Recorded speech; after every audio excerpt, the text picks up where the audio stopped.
Long কাটে যেতে হবে, ওখানে কোনো লিফট থাকে না, সিঁড়ি বেয়ে উঠতে হয়।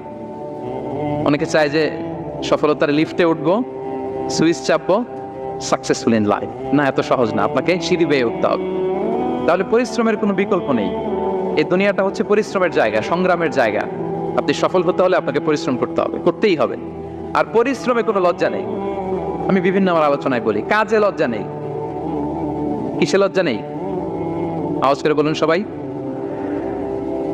কাজে লজ্জা নেই। লজ্জা হচ্ছে অলসতায়, লজ্জা হচ্ছে হাত পাতায়, লজ্জা হচ্ছে অকর্মণ্যতায়। কাজে লজ্জা আছে? লজ্জা কিসে? বলেন সবাই। লজ্জা হচ্ছে অলসতায়, অকর্মণ্যতায়। যারা কাজ না করে ফুটানি মারে, ওইটাতে লজ্জা। অনেকে আছে ফুটানি মারে, আছে না নাই? কাজ করে না, সব ফুটানি। এই ফুটানিতে লজ্জা। কিন্তু পরিশ্রম